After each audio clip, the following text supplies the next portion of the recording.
mad at you. I'm going to pour it on the screen.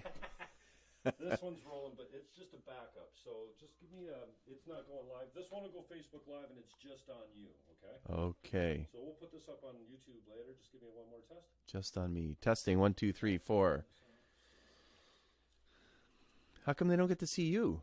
They want to see you. I mean, this is the Jim Fannon Show. I mean, you know. Dave, I'm having a real hard time watching myself on TV too. You know that radio was my first love, and I did a show the other day where I was the interviewee and I was off camera, and it was perfect for me. I seriously, I don't need to see myself that much. Excuse me. Okay, so this is going Facebook Okay. Live, and it will be live in 3, 2, 1 or something like that. Trying to reconnect. Okay, brother, thank you for coming in. I appreciate it. It's great to be here. Thank you. As you can see on top of there, Dave Augustyn is the mayor of Pelham, so I know you're busy. So I appreciate everyone's time coming in. So Yeah, thank you. It's good to be how's here. things going at the town of Pelham? Things are great. Things are great. It's a growing Got a lot community. of projects on, Yeah. like last term in St. Catharines almost, you know, like maybe not to that degree, but we Yeah, had some lots of projects through the last number of years, and so if anybody's been through, especially Fawn Hill lately, but also Fenwick as well, the significant projects that have occurred this term, lots of growth, lots of new homes and things like that, lots of commercial development. We've also donated 2 acres of land to Wellspring Niagara so that they might build a regional cancer support center. They were looking for land for a long time, and so we donated the use of the land that they can build, and that's being erected. And of course, there's the Pelham Community Center, now called the Meridian Center, because of Meridian's fabulous donation. The Meridian's got a lot of cash. My credit union's got a lot of dough to throw around for sponsorship these days. Well, we're very thankful, and they have a long history in our community as well, and so they stepped up to the plate and said they wanted to have their name on it, and we do have a new road there called Meridian Way. So the community center is, we just had an update at council on Monday. So it's on time, on budget, substantially complete June 1st. And then it's going to be grand opening and all that in September. Staff will work on the ice and all that, and everything, make sure everything works for the community rooms and the basketball and all that other stuff during the summer, and then we'll get all of the activities up and running in the fall. So we're very, very excited about that. It includes it's a twin pad arena, so two arena services. One of the rinks has 1,000 seats around it, and a walking running track, which is going to be exceptional. So that's the Accipiter rink, and then the other rink, the Doulaban rink, is just going to about 100 seats or so, and a viewing area from above. There's community spaces. There's a Kinsman room, which people can rent and use, and the Kinsman Club, will have their meetings there, and they can subdivide the room up. Then there's another multi-purpose room there, about 4,000 square feet, that can be divided as well, and that can be used for galas and functions and debates and community meetings. And then there's a double gymnasium, which can be sectioned off into 2, of course, but also into 4. So when you're doing a normal sort of large game, you would have the two courts, and then the 4 courts would be there during the day. You can play pickleball in one, and do Tai Chi in another, and play volleyball in the other, and all that. So it's going to be a very, very active center, and it's going to be a hub for our community to come together. So that's some of the big things that are going on. Also, when I mentioned Fenwick, so we just opened up last year a newly renovated library, the Maple Acre Library.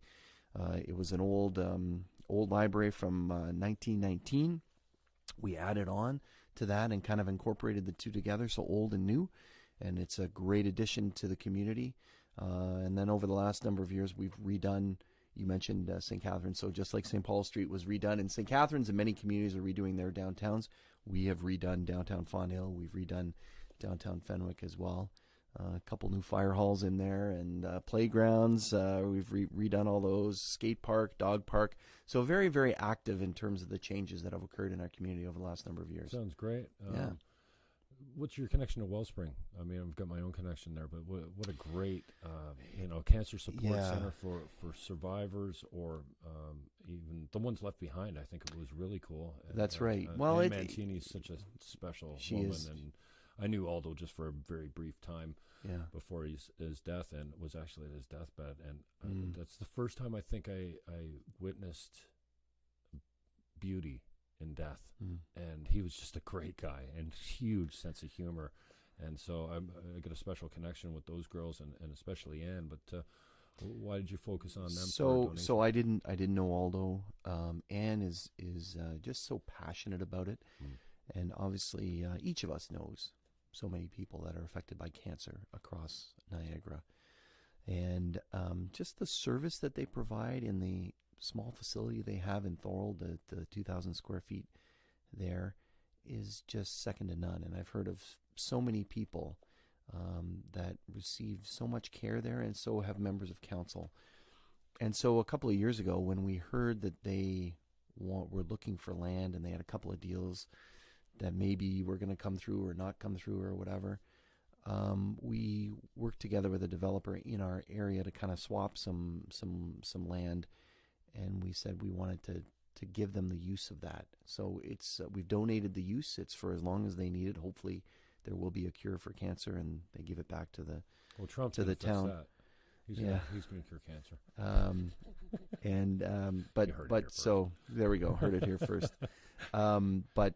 But they're building a new facility there, and the community's really, really coming together. So this whole area in what we call East Font Hill, we're going to have to come up with a better name. It's sort of like Blue Puppy, which is a dog a friend of mine had when he was growing up. What's the name of the dog? Blue Puppy. Why? Oh, it's blue, and it's a puppy. Okay.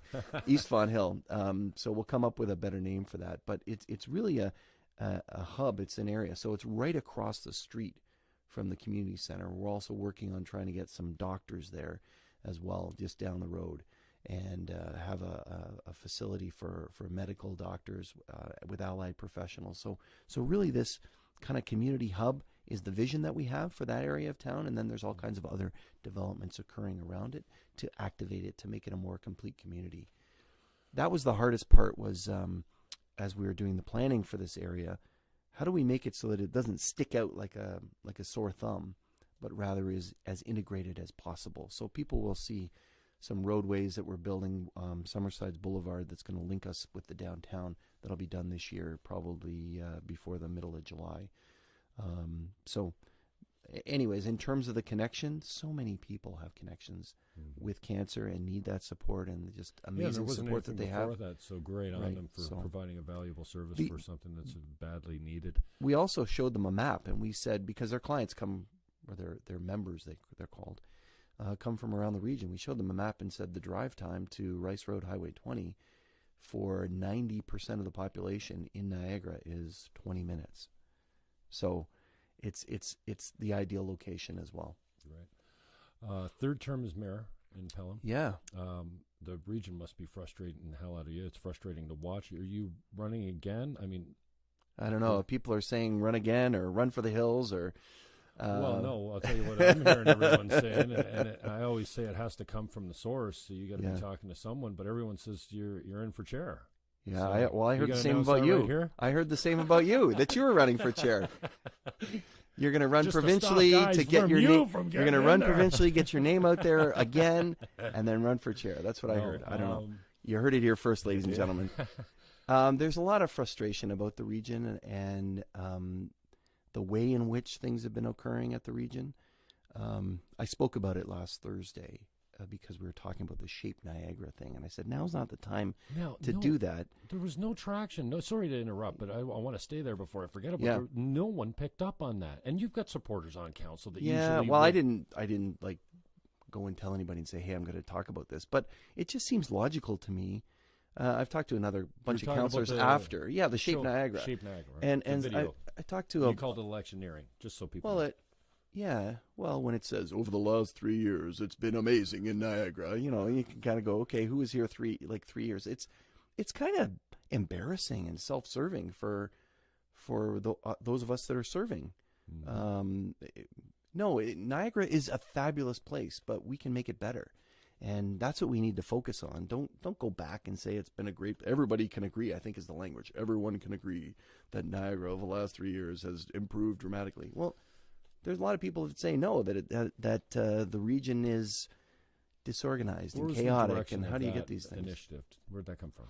Castleton's office, communications? I don't know. They say staff. Obviously, that the head of communications used to be in Al Castleton's office, right? And then he was moved over and hired in communications. So some people are saying, I'm having a hard time understanding and getting with how all these guys get jobs from here to there, from here to there. Now I had Barrick on.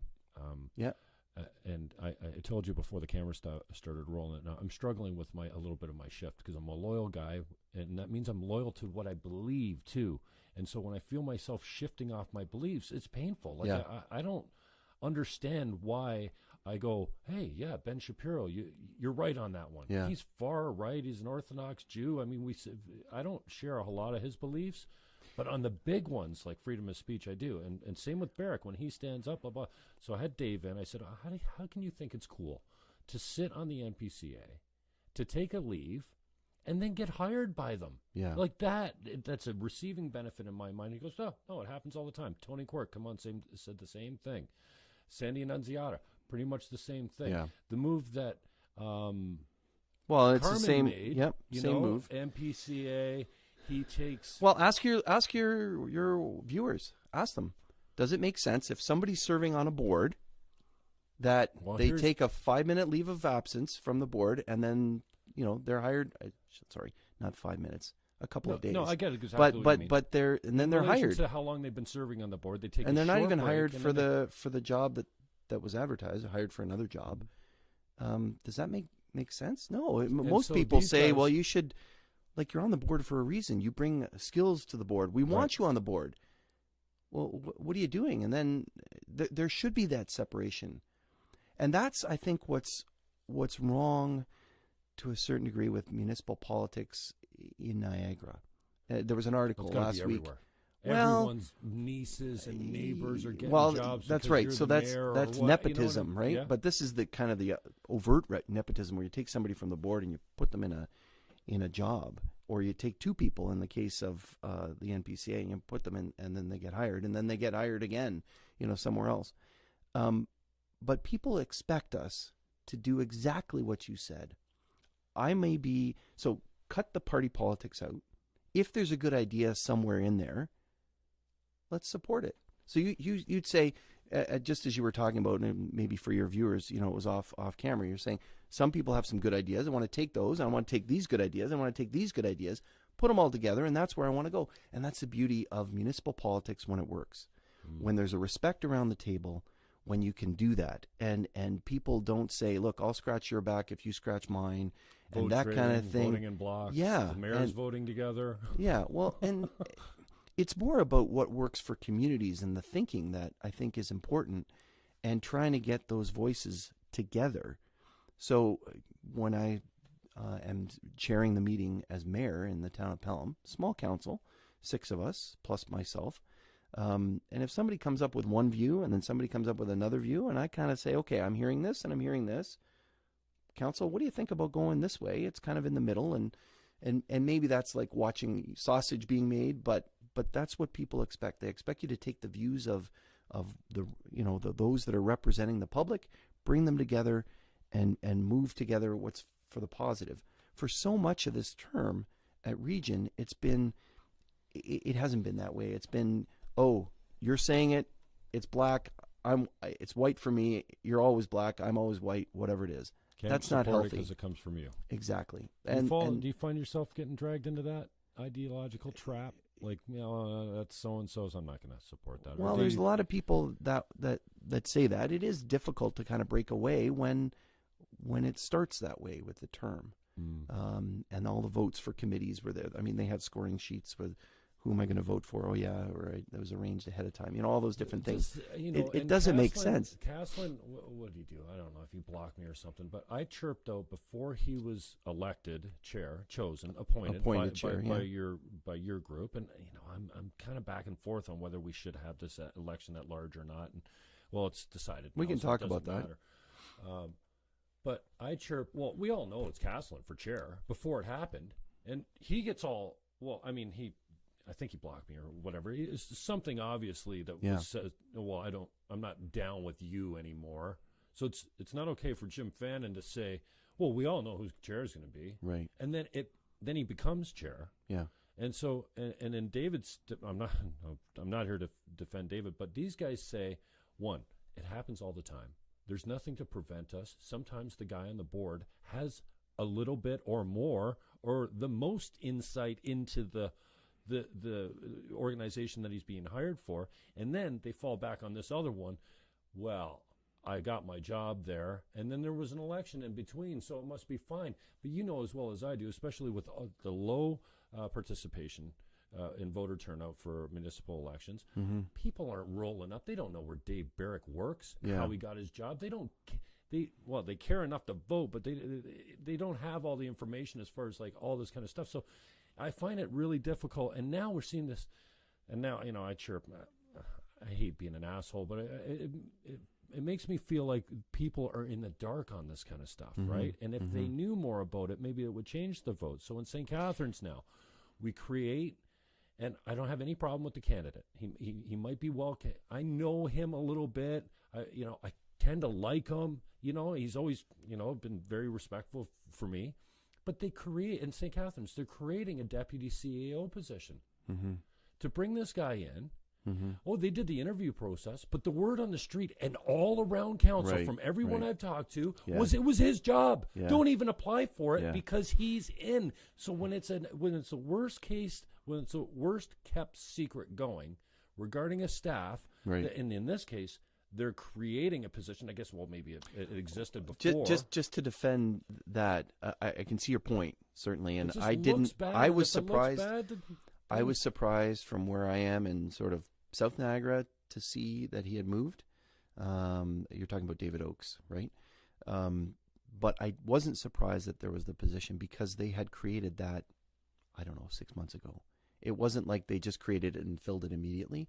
My understanding was when they hired the new CAO, the Chief Administrative Officer for the City of St. Catharines, that one of the moves they made was they said they wanted to change the system, reporting system, etc., and that they would have, I guess it's 2 or 1 deputy CAO. So then they went out and hired for that. I think the CAO's on our way out, and they want to make sure that it's well filled. And if it's succession planning, then I get that. She was just recently hired. I don't know why she'd be on her way out. Yeah, and they said soon as what was his name? David Oakes? Left the CEO's position. Okay. Oakes' name started getting circulated again. Yeah. And so he didn't get it the first time around, but But in that case, Mr. Oakes was responsible for much of the corporate services area, like a lot of the city before. And it was kind of a surprise that not a surprise, but he went over to economic development. He was economic development plus a whole bunch of things at the city. Then he went and did economic development only. And then now he's doing a broader view at the city. I'm not that well versed with it, but I get your point in general. There's this thing about the street, but you may want to get the mayor of St. Catharines on to answer questions about that. Yeah, well, I'll call you, Walter, but I don't think he'll be here. I don't. But the idea is, and Mr. D'Angelo, said that as well at council on Thursday.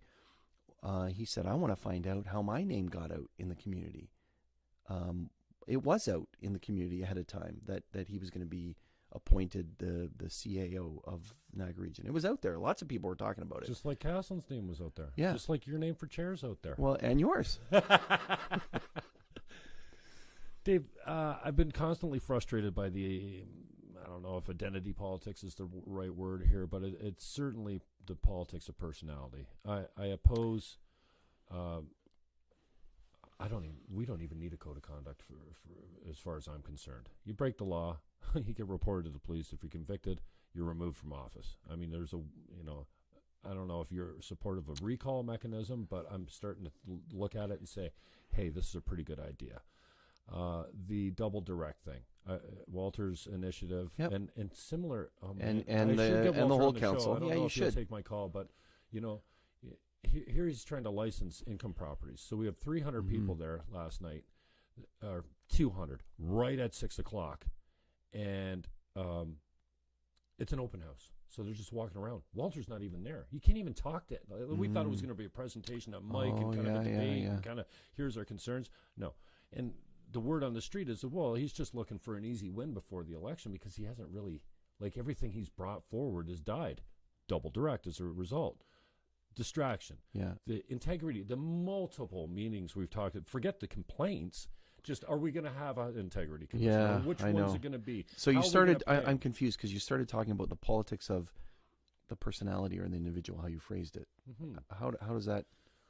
Well, because I'm talking about things that have taken our focus off valuable things. I see. And the personality politics is part of it. And it's also it falls underneath this integrity commissioner bullshit that I've really kind of, I cannot believe that you can get an integrity complaint against you, and the commissioner or the chair's office, you should get a registered mail, shouldn't you? Saying you have an official complaint, you need to respond by this date, or you'll be found guilty. Otherwise, the guys like Andy P. just ignore your email and say, I'm not doing it. And then in absentia, you've got I think that's the right word, I don't know.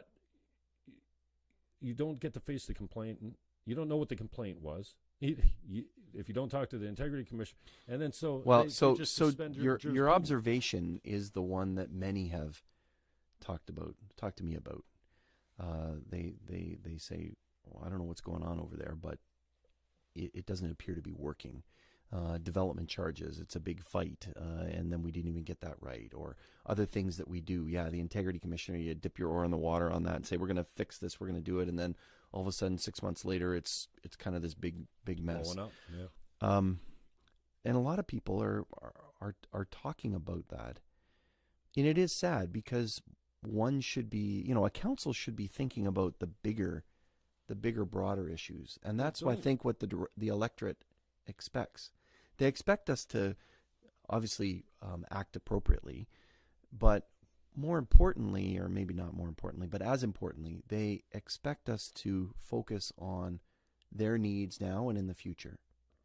And that's the part, to me, that's getting missed. So a small thing, but it's a big thing. You think about planning for 25 years from now, which is almost hard to fathom. And I've said this at Regional Council, so it'll be no surprise for folks that are watching it that closely. But 25 years ago, Niagara College campus, just over here in Niagara-on-the-Lake, wasn't built. It was somebody's dream, right? There was an announcement yesterday about some of the things that are going on there.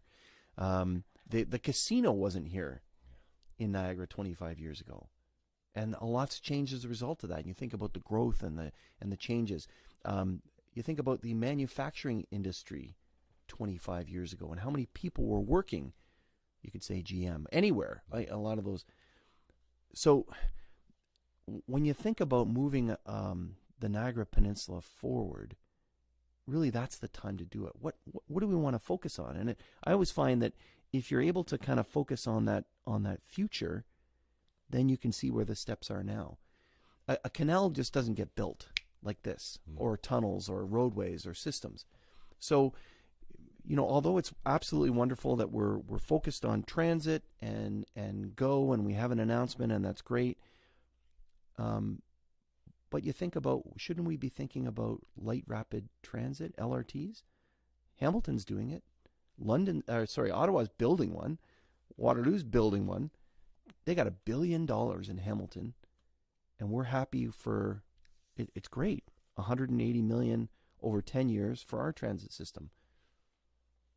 We need to be thinking bigger, and we need to be thinking about the future. So if there is any benefit for Shape Niagara or this municipal election that comes up, I'm hoping that people will focus and say, how do we put those things in place so that we might move the region forward? And if you say, okay, in 25 years, we're going to have transit, light rapid transit in Niagara. What would that mean? Well, we'd have to do a whole bunch of steps in order to get there. But if you don't believe that can happen, all those steps aren't going to happen. You're just going to be stuck here, right? That, I think, is the opportunity that's been missed this term when one talks about the politics of the personality, as you phrased it, or however you called it. You get into this distraction, really, but it does and get personal. And that's kind of the piece that's there.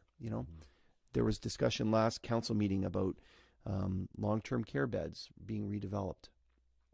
Absolutely important discussion. And the concept, I support the concept. I helped raise the concept, as others and many on the committee. I don't want to take credit for it, but I did talk about it, saying we need this concept of a campus approach, just as we're doing in Fonthill.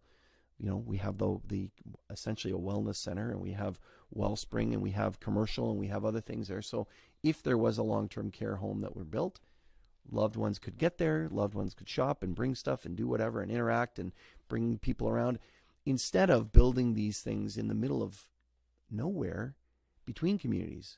If I don't know if your viewers know where the one is in Pelham and Welland, it's on Pelham Street between Welland and Fonthill.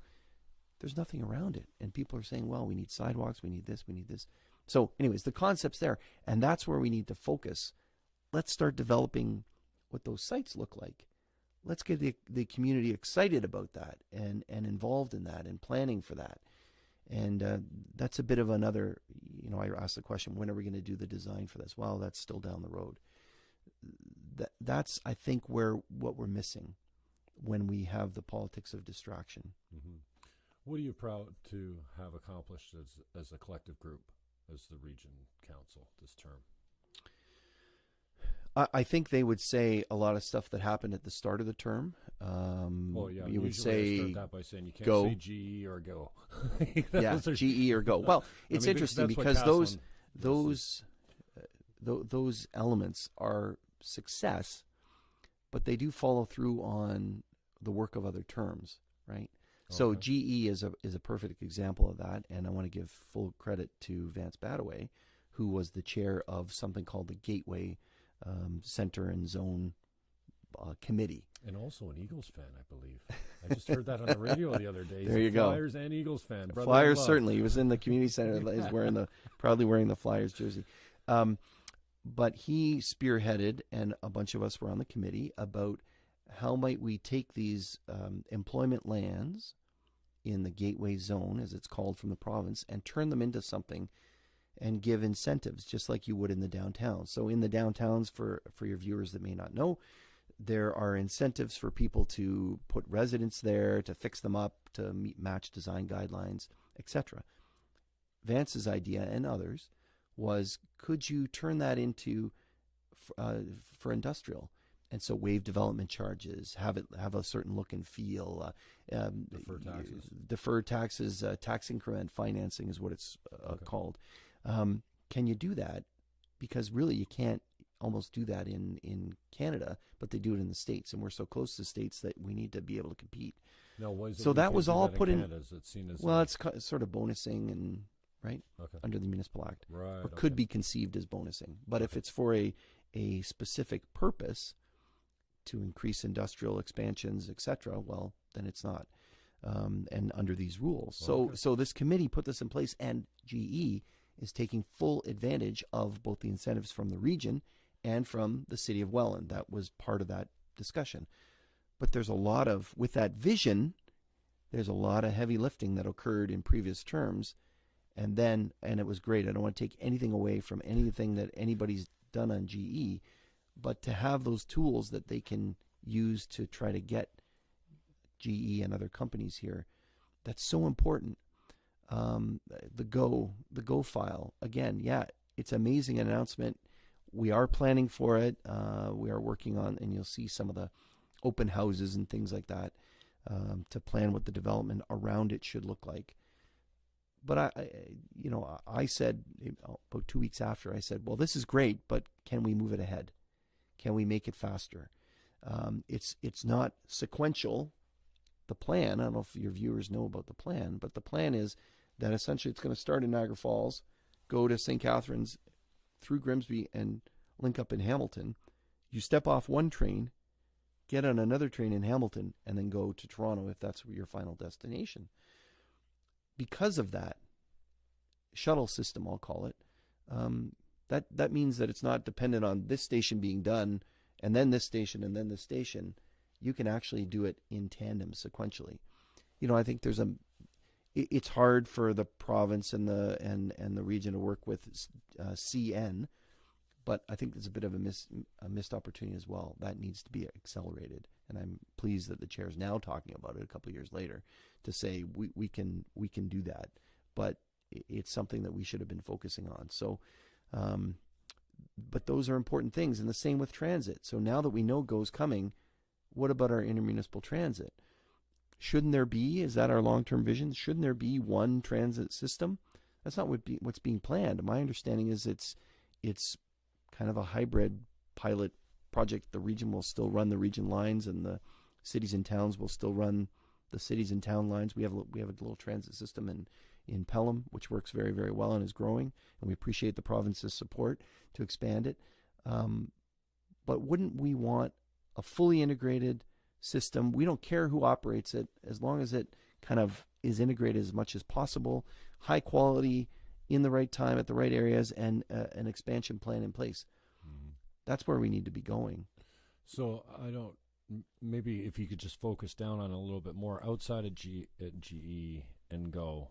I mean, we haven't completed the transit thing. I mean, we're a long way off. And I totally understand, and I agree with you from the standpoint that, Vance and his committee's done a lot of the heavy lifting before, this council comes in, specifically the chair, announcing that they've got more done than any council ever got done at the region. I think he misspoke when he said that.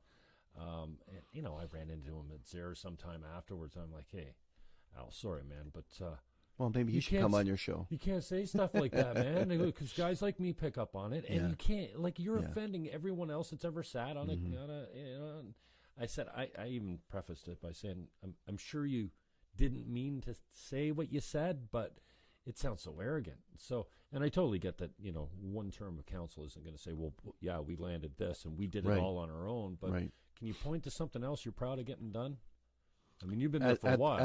At the region? Yeah. Oh, you got. There's been lots of distraction. Right? Yeah, we have lots of success, and I'm pleased that the 2 terms before. In Pelham, you seem to have a lot of successes, absolutely. And it's easier to work with a smaller group, and they're maybe more supportive because it's all you're all rowing the same boat. In the same but direction. You get to the region, you got the mayors, and then you got the. Maybe a political ideology, and you got the guys that vote together and drink together and play basketball together. I mean, come on. I think, again, that's what people expect, that when the new council will be elected, that we need to come together as a council. And I said this on Thursday. We're going to, candidates, if I'm running and not running for the Hills, candidates will hear a lot of feedback from people through the public as we go to public events, as we work our way and knock on doors. All of that feedback needs to come together. We need other feedback as well from Brock and Niagara College and other important stakeholders, other education, workforce planning, the chambers of commerce, etc., to kind of fashion that plan. But we do need that input from the representatives, what they heard at the door, right? So park the ideology at the regional council chambers door and bring it in, and let's hear what we heard from the community, and to fashion that as a cohesive plan on where we want to go and achieve the next term of council. That's so key. In Pelham, we redo our strategic planning. Again, smaller group, maybe a bit easier. But we look at our strategic plan every year before the budget, because you do your strategic planning update and then your budget follows through, right, on that. Mm-hmm. Sometimes people just do it and they say, okay, there, it's done, put it on the shelf and forget about it. And then you end up in all over the place and not really kind of focused on what you want and what you need to achieve. So I think that will be key moving forward to get the new council together and focused on a plan. And we can argue. That's what we should be doing. We should be arguing and debating and discussing. And at the end of the day, we should come up with a plan that the council, and hopefully not just the majority, but more than the majority, will endorse and support, and then work with staff and say, okay, here's kind of where we're going. Give us updates, work with us, etc. And how does this all fit in? Again, it just feels like that. Although they say, for example, one of the planks of the current strategic plan I question this, is do things differently. Well, what does that mean? Like, I don't, if it's working, don't change it. Certainly innovation is extremely important, and that can be a goal or a vision, but not necessarily just because it's something different, we're going to do it differently, right? Others that would sit here would probably say, what else have we accomplished? They'll say the transportation master plan. They'll probably quote the development charge plan and all these other plans and things. But again, I don't think that those plans are future focused enough. They're more sort of in the next couple of years as opposed to where do we really want to go. Some will say, well, we looked at alternative service delivery for affordable housing. But again, that's kind of just hanging there. There hasn't really been, although we have a great partnership that's happening in St. Catharines with Bethlehem Place and others for some more affordable housing, that hasn't really taken off or matured, or it's just kind of sitting there in a work in progress. Are you frustrated by region? Yeah. By the lack of, real, and I'm not putting words in your mouth, but certainly from where I sit, we've spent a lot of time talking about all these other Well, people come up to me and they say, okay, great, I'm glad you're doing an audit on the Burgoyne Bridge. And then you get crickets, right? What happens after that? And I raised the point at audit committee last week where we said, well, we're going to have an internal auditor and he's going to fix all these things and all that. And yet of the 8 things that we said were learnings out of the Burgoyne Bridge, one is in progress. One is complete. 2 were on hold, and the rest were kind of in progress. And the 2 major ones that were on hold were overall all projects, focus on them, have plans for them, etc. Well, that's what people expect us to do, an internal audit, right? And that's where we ran into problems with the Burgoyne Bridge. So even though we start things, it seems that we haven't finished a lot. And so it is frustrating. I like to and maybe that's the some say the benefit, maybe some say it isn't a benefit, but the benefit, I guess, of serving for, now this is my 12th year as mayor, where we can get the planning going, work with the community, get that plan, and then you actually see it happening and occurring, and make it better, make it grow. So if you're going to compare between the town and the region, the town is we've achieved, I think, a lot. Things like our festivals, Summerfest, which is going to come up in July. 40,000 people attend this festival. South one Pelham, of the top stretch of South Pelham was great now too. Yeah, one of the top 100 festivals and events in Ontario. Really? That's a fairly new one, right? Yeah. This is the 4th year that we've been awarded that. Good. So, so those kind of things, you keep growing and growing, and that's where the benefit is. And I think that's what people expect, that you improve where you are, and then also work on those longer term vision things and show those milestones. No, you seem like a strong character guy. There's a few strong wills up there. I appreciate that. I probably would put myself in the same category, especially loyal to my long-held beliefs.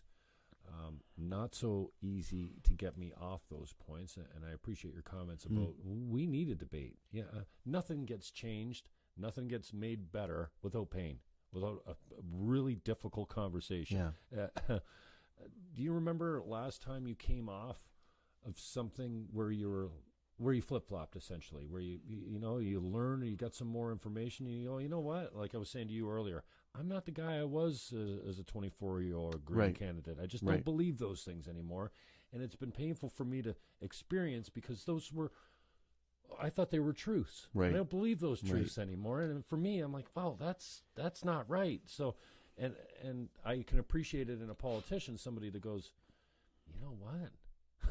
I don't feel the same way I used to on that subject, and I changed my mind, or maybe it's additional information that you received or something. Well, a great one for the community is in Pelham is the community center. When I first became mayor, I said, you know what, I'm just not convinced that we need to replace the existing arena. I'm not convinced that we need this type of facility. There was kind of plans for that, and the price tag, etc. And I was more convinced that we needed to improve other elements of the community, because I knew that by moving ahead with a plan for a very large community center, and it actually included a lot more when it was kind of bantied about before. Put the library there, and put town hall there, and put everything. You suck everything out of the community, and so I'm still convinced that that's not what you do. You want it kind of those things in the downtown, and you want the community, different things dispersed. They were going to put all the soccer fields together and everything all in this one. No, that's not the way to go. So, but what convinced me was, one, that we improved so many other things. So if we had gone with that other plan, would we have done the fire hall in Fenwick? No, it would have been delayed, or the fire hall in North Pelham, or the library, or whatever in Fenwick. But more importantly, it was sort of like everybody wanting it, and the linchpin, or the log jam, I guess, that was where the logs broke open and the water flowed through, was when we look back at all the studies. It was about in the fall of 2012, and there's study after study after study, but all the studies were based on desire. We want this. Okay, well, I want a new car, but what about usage? What about the business case? And so we said, let's do the business case analysis, and council was convinced of that. Let's do that. So we hired a firm called Leisure Plan. They did the business case analysis. They called people. They said, would you pay $12.93 for this, or $14.93 for that kind of substance? And it was statistically significant. And when they present it to us and they say, well, we think you have this demand right now. We think in X years you're going to have this demand here. Therefore, we suggest this. We had the dialogue. Some of the user groups came back and said, no, we think you're missing some of the numbers here. They looked back at the numbers. They said, you know what? We were missing some of the numbers. They came back and said, we recommend this, that you will have, let's pick the arenas because it's a big hot button topic. We 100% usage on, because we have an arena already, 100% usage on the existing, or for one. And for the other, they said there was between 66 and 75% usage of prime time, and that means it's a go for your second pad. Well, we've now worked with user groups. We have 5-year contracts years later, and we're 100% on one, of course, and we're more than 90% on the other for prime time. So we've already proved the business case more with 5-year contracts. And in the other facility, we only had 1-year contracts, sort of thing, right? So that was a pivotal moment, and really using a process and saying, look, I'm now convinced because of what we're hearing from the community, but also because of the studies that we've done to show that this will work, that we can pay for it, that it will be affordable, and that it will be so used by the community. So that was the major one, I think. Where did all the scuffle come from, the finances on Pelham? I didn't really pay close attention to that because, again, I try to stay focused on the things I really care about. I was passionate about the double direct because I thought it was a thin wedge of the One Niagara thing coming in. And you and I have gone back and forth in text about One Niagara. My feeling. I'm still a green from the standpoint that I like decentralization. I don't like the governments being further away from the people that have the problems and telling us how to fix it because they just don't know. So what was that whole scuffle about? And is it dead now? It's fizzled out, as you saw. So essentially it was a surprise. It was a motion brought forward by Dave Barrick and Bob Gale. And do you just see that as retaliation for your role? And that's what's been. That's just a retaliation. That's what a lot of people are saying. MPCA, or my criticism of the MPCA, it doesn't seem like. So what did we do? We said, okay, you're making all these allegations. So we came forward with a very thick document, 335 pages, that was then called a data dump. I was watching that, and then before you could speak to it, it got deferred. So I wanted to speak, and I said I want to speak to it, and they, no, defer. So it did appear to be a lot of politics in there, but we answered each of the concerns in that. Then when it did go to the audit committee, I don't know how much detail you want to go into this for your viewers, I want to know the overreach and motivation. We kept answering all of the away from it, because if it's just unnecessary. Hey, if Barrick's got an issue and it's valid and it's a concern for all the communities in Niagara, then I'm all for getting it right. Right. But again, this personal politics, and I've seen it a lot with different guys, and we can talk about the chair's office in a minute. So we kept answering everything and answering all the questions, and then other people, whether they were brought in or whether they're encouraged, that's how it felt. And so we had town staff responding, we had our lawyers responding and answering all the questions. We had experts of development charges because there were allegations there. From the province coming in. We had our auditor. We hired a separate auditor, KPMG, to come in and do a forensic investigation into it. And council didn't see it. Normally, council gets to see stuff ahead of time. We didn't see it. We heard it the same time that the community heard it, and we wanted to do that purposefully. There's separate email. We don't know what people are asking. All that stuff. And then Infrastructure Ontario looked at it because they had these allegations from a councillor that resigned, and they were kind of garbled, and which is what I said, and I had to apologize for it. But now we know that it's true. That they weren't, they're kind of misconstrued and misinformed. And Infrastructure Ontario looked into it. They looked into our books and said, everything's fine here. So region, you have to kind of sign off on this thing.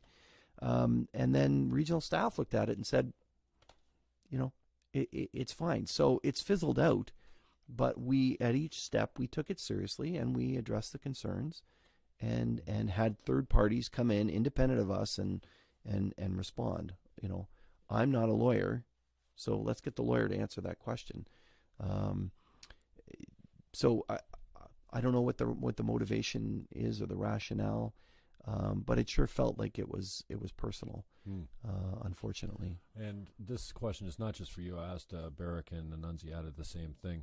You ever leak a confidential document for the sake of, the public needs to know about this, or something in camera? Like, I got a hold of the bridge report. Yeah. The media had it before me, but they weren't giving it out. They were just writing about it in their kind of their slanted version of it, maybe, because there's only so much you can slant that kind of thing. But, and I asked Sandy the other day, is there still people working at the region that are named in that report? And he says, very good question. I don't have the time to be going into that. I mean, I want to believe that we're on a path here to a better place. We have a conversation. Maybe we're at odds. Maybe even we fight like hell over it. Right. I want it to be a better place afterwards. Right. So I don't know how that stuff gets leaked. I've been people say I leaked the bridge report. You were accused of that? Yeah, of course. I wasn't even in town. I think it was March break or something or wherever we were. I don't know. It was last year. And no, so I heard your name attached to something else I can't put my finger on now. But yeah. So I don't know where the media gets this kind of thing. I mean, you saw in the Standard the work that the media does. Grant LaFlèche did, and he had 10 sources for. According to what was there, he had. Well, you got to get Grant on. He had guy that won't 10. Take my call. We used to be good friends. No, not friends, 10 sources. We used to get along, and he's I don't know. 10 sources on. Guys that don't shake a lot of people aren't taking your call. Why is that? Anyways. Oh no, you know what? That's something I'm pretty proud of. Birch takes my call. Augustyn takes my call. Annunziata takes my call. The right and the left mostly take my call. Now, if I call you out in public, which I've done to Andy Gill, I'll probably deserve it. Mayor Senzik, for doing silly things in public. Even Barry Katzman, that one coming back to bite me in the ass. But you don't stand at the Mayor's golf tournament and joke how your donations to the golf tournament mean that you get city contracts. It's not funny.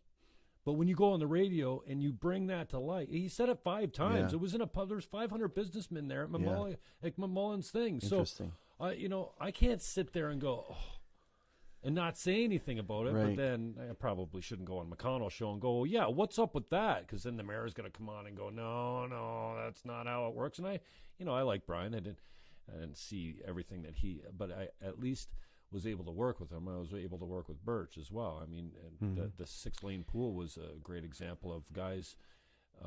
I got recruited to be the mouthpiece or the spokesperson for the group, but we got it right. We built an 8-lane pool, which was the right call. Yeah. And he was talking about trees being taken down because I'm a Green Party guy, and because we'd need more parking spaces because we put in 2 more lanes. I'm like, Mr. Mayor, come on. Crafty, no, it's not flying here. So, the personality is always going to get in the way, and it certainly got in the way with the media. Right. And I want to, you seem to be getting a fair shake in the media. Some other guys not so much. I mean, and Andy deserves everything he's getting in the media, but there's only you saw the picture? I went out to you, and if it was a mistake as far as reply all, and he was, I wasn't on the. Oh, I don't think I was on the list. It was 95 people or something on the list. I saw the blacked out. And, I saw the blacked out version that because you don't that picture. Siobhan Morris. There was a European-looking lady of middle age, with a blank look on her face, not especially attractive, completely naked with her legs open. That's not porn. Like, I get that you want to sell papers, but that's not actually porn. I know what porn is. It's designed. You heard it here first, ladies and gentlemen. Jim Fannon knows what porn is. And that picture didn't do squat for arousal for anyone. It was not, So the question is, I fell for it too, but it's a nude. But you want to say pornographic image, then great, they'll sell some more papers. And I'm getting tired of the slant in the paper, man. And now you got Niagara This Week merged together. Now they're the same people again. Yeah. I don't know if there's a question there you want me to respond, but I think you've been. I think it is the media. Obviously, there's a role for media, and so it's an important role, and they've come out with a lot of stories, and let's hope that they continue to do that. I don't know how they get their reports or things, but according to what they write, they are fact-checked and all that, and that's so important. At least the guys that the last guy we mentioned is kind of cherry-picking. Like, he's going after steady Caslin now, and I mean, if you've got eyes on becoming chair or even, continuing on at the region, you're like, you know what, I think Caslin was done the minute that nude picture of Petrowski's went out. Caslin was finished. If he runs for chair, he doesn't stand a chance, in my opinion now. That was the last straw. I could be wrong. But don't you think he's cherry-picking a little bit from the standpoint that here we have a whole council that knows before the position's even created who the guy is that's coming to get the job? And literally... So you're talking about the CAO now. The deputy CAO. Yeah. And literally on the deputy CAO or the CAO? You're talking deputy CAO and Deputy CAO. Again, I didn't hear that. You'll have to ask him about that. It was not a big secret. And I'm right on the sidewalk outside a cafe, whatever, the coffee culture or whatever. They're like, don't even apply. It's a done deal. Yeah. And then the guy that's rumored. Well, maybe know some other people that competed in that. Maybe he's looking into it. I mean, this issue. Well, I'll say this issue with the CAO at the region was October 31st, 2016, and now it's coming out. So I guess it depends on, as you know, the information that's provided, right? So according to the story, or the how this story came about story that was in the newspaper recently, it was because of information provided. They checked it out, and it was a month-long investigation, I think is what they said. So I think if anybody has information on that, you're saying it here now today, but if there's others with that information, I'm sure the investigative journalist would look at it. I would think if the whole council was aware of whose job it was before the position was created, and they were going around telling people don't even bother applying because it's a done deal, that there's an email somewhere that someone said something. Yeah. You know what I mean? But you heard it here first, ladies and gentlemen. Jim Fannon. I don't have the time to doing dig the on investigation. That stuff, but what I want is, and this happens everywhere in municipal. It happens everywhere. You're the mayor's so-and-so, you're connected, you get a job, you get a nice fat job with no, it's not open competition, if you want to say with the barrack thing.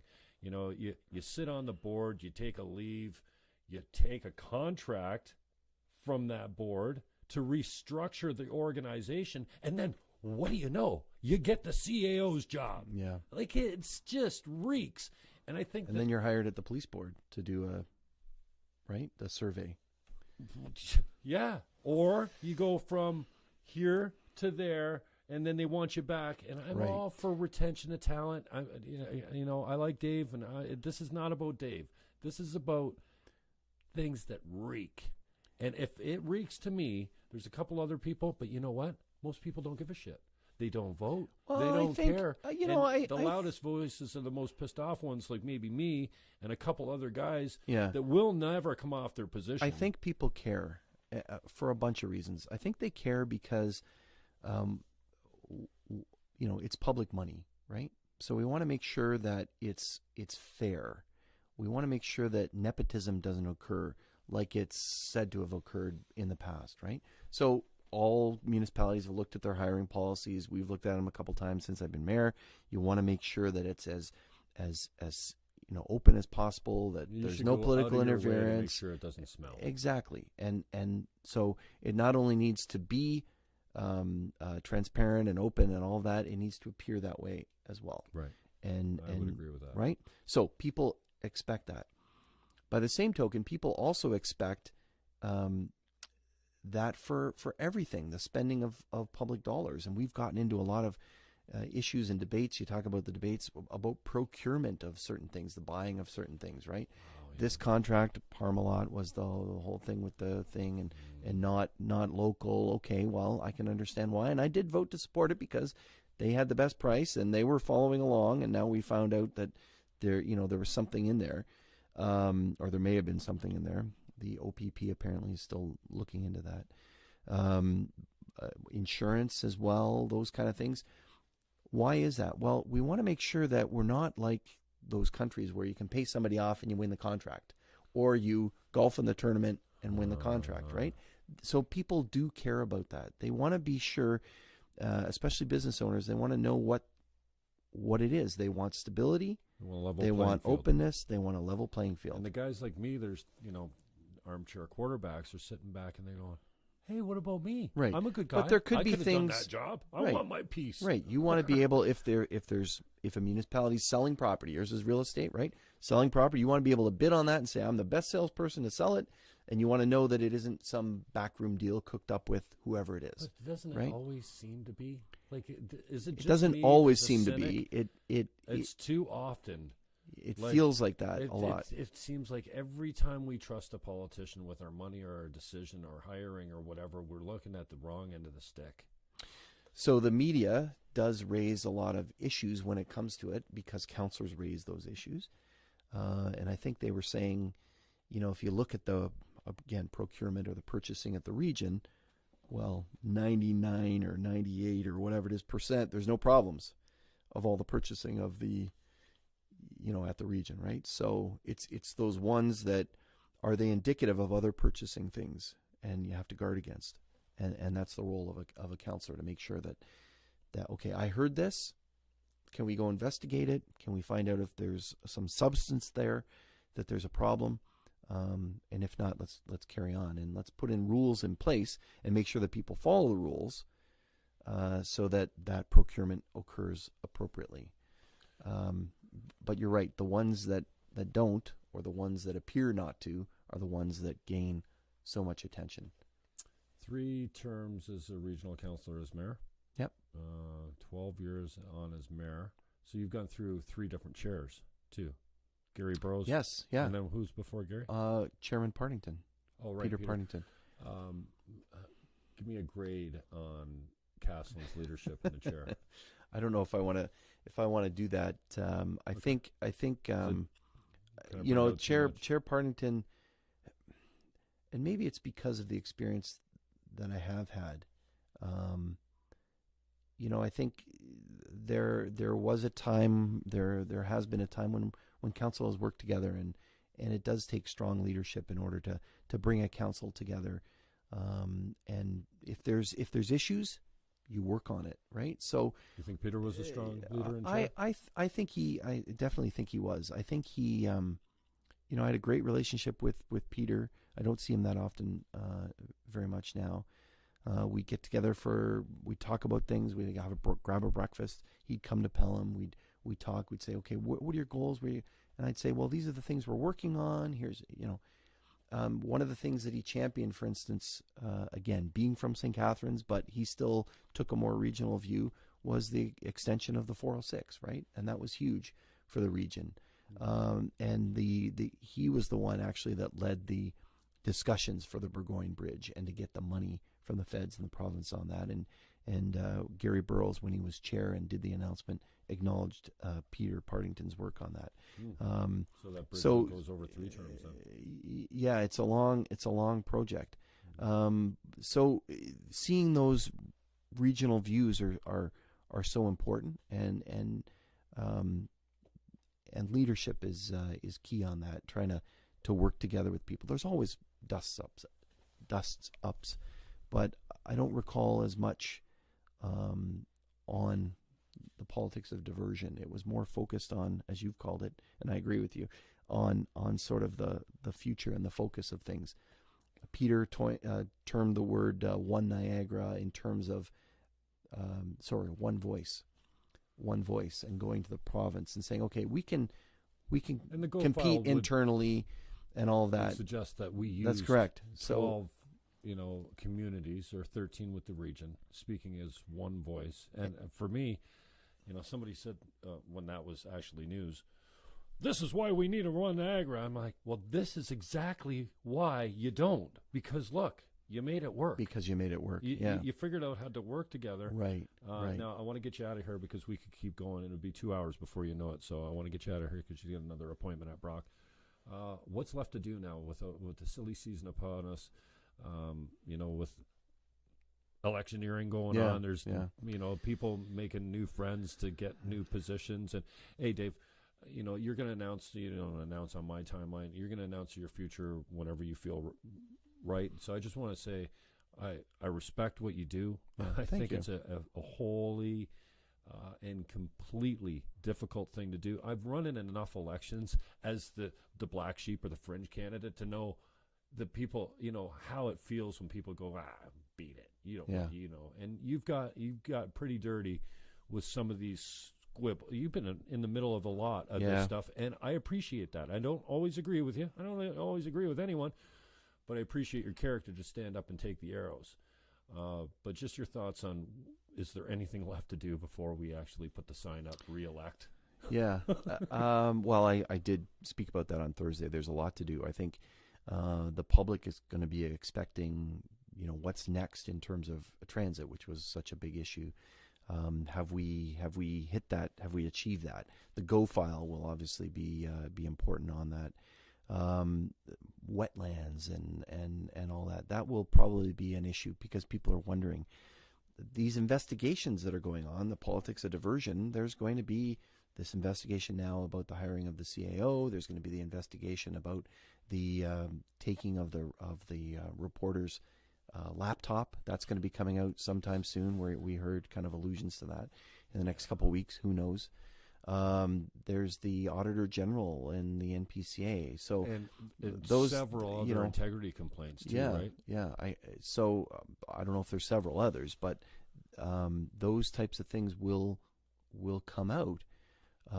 So that's kind of have to get settled in. And I think when people are thinking about sort of the next 4 years and beyond, and I'll kind of say this. I said earlier about the election of the regional chair. I'm hopeful, as I always am. I'm always hopeful. But I'm hopeful that this will actually allow us to have a conversation about where we want the region to go. Strike that, not the region. Where we want Niagara Peninsula to go. Remember when we were growing up and it was always the peninsula, the peninsula, the peninsula? For whatever reason, it's gone into the region. The region is a political construct. But the Niagara Peninsula would die. Is a geographic. Well, yeah. So put that aside. It's the Niagara Peninsula, and that's what brings us together. Whether it's business owners or residents, people moving here, they come here for from Toronto. They're coming here from outside, from other countries, etc. They're coming here for reasons, right? There is some allusion to that in the shape Niagara. But I really think this will be the opportunity. This election will help us focus on where we want to go as a collective, Niagara Peninsula. And that's the conversation that I think we need to have. Candidates need to listen, not only talk, but listen and say and bring that to the table in the new term and work together to achieve that for the benefit of all of Niagara. That's the hope that I have. I'm glad you said that, because isn't the oath that you sign when you become a regional councillor, even if you're on there as a de facto member via election as mayor, because you're not actually elected as a regional councilor. Right. Well, it's mayor and regional councilor, but I get your point. As, as the policy allows for you to be on there as mayor. Where was I going with that? You were the oath we signed. Yeah. Now, Barrick came on the other day, and I asked him the same question about, can you point to a success? He says, well, I'm going to sit here and I'm going to talk about successes for Port Colborne. My job is to go and get Port Colborne's fair share.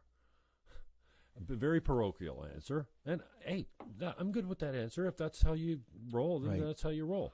Mm-hmm. And the argument has been that the mayors sit as a duly elected, a double direct. They kind of work this, and they're only there for their backyard. Mm-hmm. But then we saw the mayors, how they vote in a block once in a while, how sometimes there's this trading at airports and stuff. You vote here, I'll vote. And that just disgusts me. Yeah. You know what I mean?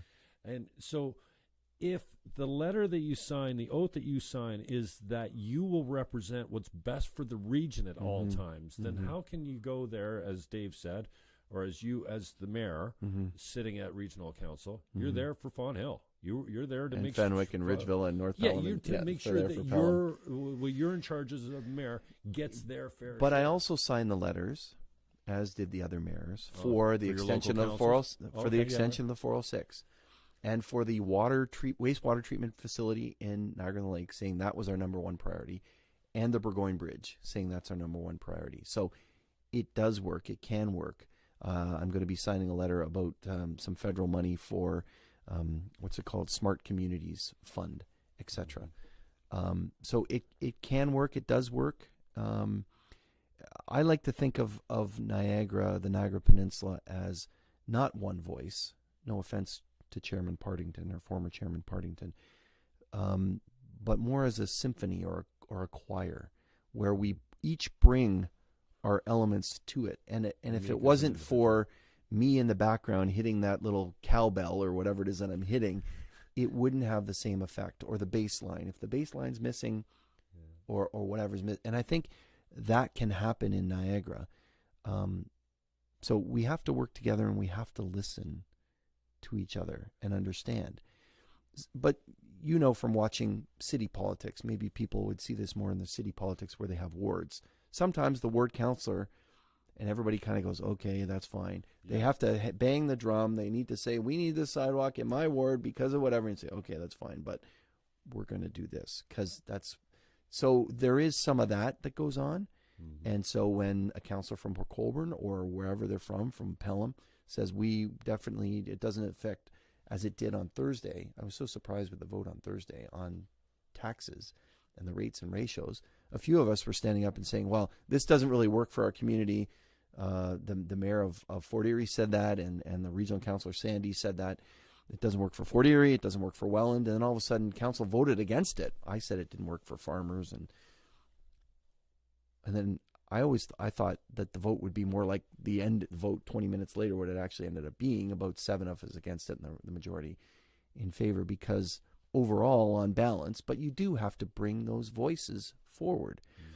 An interesting piece, quickly, the role of a counselor is not only to bring that or to cast that vote, but it's also to bring those views.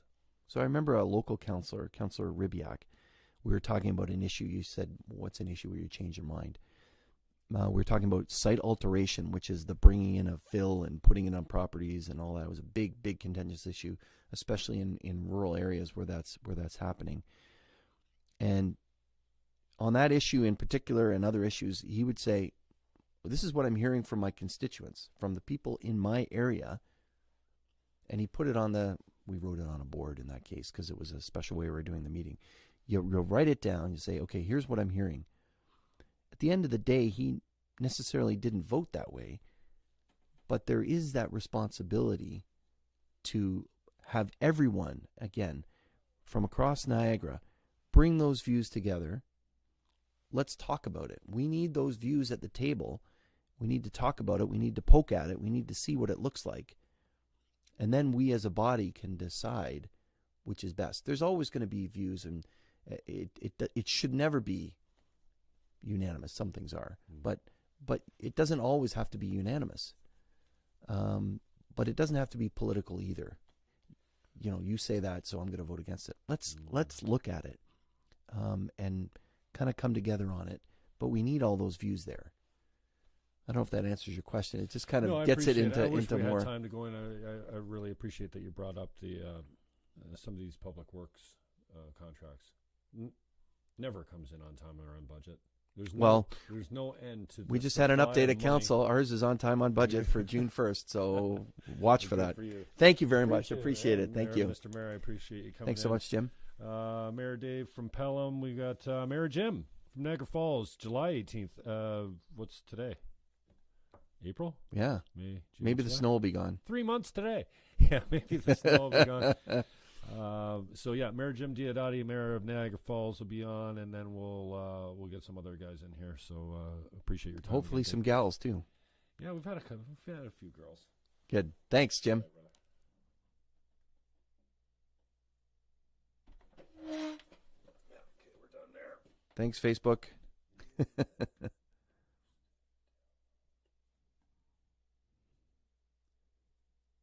we go. That's that. All right.